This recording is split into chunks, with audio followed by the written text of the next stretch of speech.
Assalamualaikum warahmatullahi wabarakatuh. Bapak Ibu, baik di sini saya akan sedikit berbagi aksi nyata saya, terkait topik asesmen SD paket A, di mana saya melakukan asesmen awal pembelajaran. Nah, sebelum kita lanjut, saya melakukan apa? Nah, sebelumnya kita harus tahu dulu nih, apa itu asesmen? Asesmen adalah proses pengumpulan dan pengolahan informasi untuk mengetahui kemampuan, perkembangan, dan hasil belajar peserta didik. Nah, apa saja fungsi dari asesmen itu sendiri? Yang pertama, menentukan kemampuan dan kesulitan siswa. Yang kedua, mengidentifikasi kebutuhan pembelajaran. Yang ketiga, merancang program pembelajaran yang sesuai dengan kebutuhan siswa. Yang keempat, memantau dan menilai kemajuan belajar siswa. Yang kelima, mengukur pencapaian tujuan pembelajaran. Dan yang keenam, mengevaluasi efektivitas program pendidikan. Nah, asesmen apa yang saya lakukan? Pada kegiatan aksi nyata ini, saya melaksanakan asesmen awal non-kognitif. Apa itu?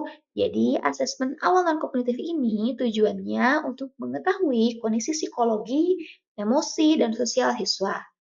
Atau sederhananya, asesmen ini lebih ingin mengenal bagaimana kondisi personal siswa. Lalu, apa sih yang ingin saya pahami dari siswa saya gitu ya. Nah, jadi untuk memahami beberapa hal, saya mengajukan beberapa pertanyaan dalam asesmen yang saya ajukan. Yang pertama, saya pasti menanyakan nama panggilan, umur, hobi, cita-citanya apa, bahasa sehari-harinya apa, kemudian alamatnya di mana, anak keberapa dari berapa bersaudara. Nah, jika melakukan kesalahan ingin ditegur dengan cara seperti apa gitu ya. Kemudian mata pelajaran favorit mereka itu apa gitu ya, dengan alasannya. Mengapa sih mereka suka pelajaran itu gitu. Kemudian mata pelajaran yang sulit dipahami. Ya, berikut alasannya juga. Kenapa sulit itu? Kenapa pelajaran itu sulit menurut mereka gitu ya. Kemudian saya suka guru yang bagaimana? Kegiatan belajar yang tidak disukai itu seperti apa gitu ya. Nah, cara belajar saya itu sukanya seperti apa? Apakah mereka itu sukanya visual ataukah audiovisual ataukah kinestetik gitu ya. Kan tipe belajar anak itu kan beda-beda gitu ya. Kemudian bentuk emosi yang paling sering mereka alami itu seperti apa? Ya, gitu.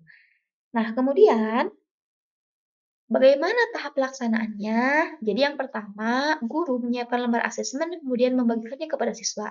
Jadi saya siapkan tuh lembar asesmen yang berisi tadi pertanyaan-pertanyaan tersebut. Kemudian saya bagikan lembar tersebut ya kepada masing-masing siswa.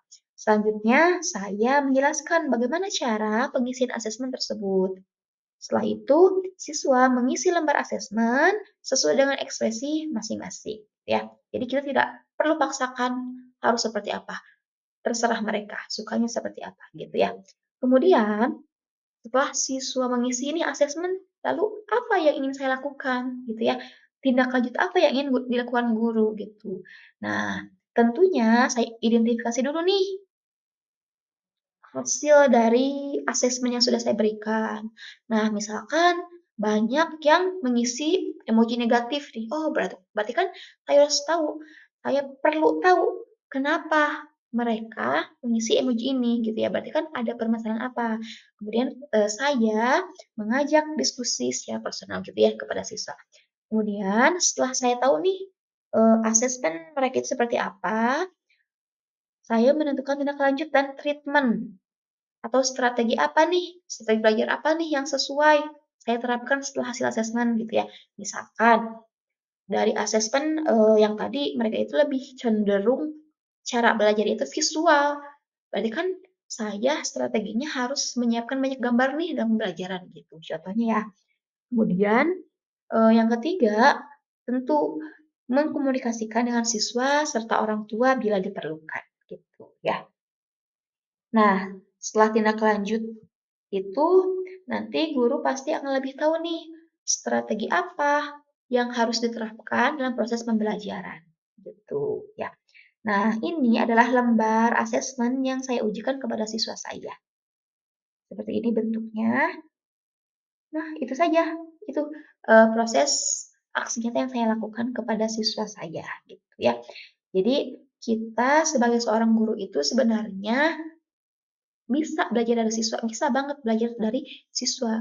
Ya, jadi bukan hanya siswa harus selalu belajar dari guru, tidak. Tapi kita sebagai guru juga bisa belajar dari siswa gitu. Jadi, kalau ada pepatah mengatakan, jangan pernah berhenti belajar karena hidup tidak pernah berhenti mengajarkan ya. Dan belajar itu bisa dari mana saja dan bisa dari siapa saja gitu ya. Terima kasih teman-teman, semoga bermanfaat. Wassalamualaikum warahmatullahi wabarakatuh.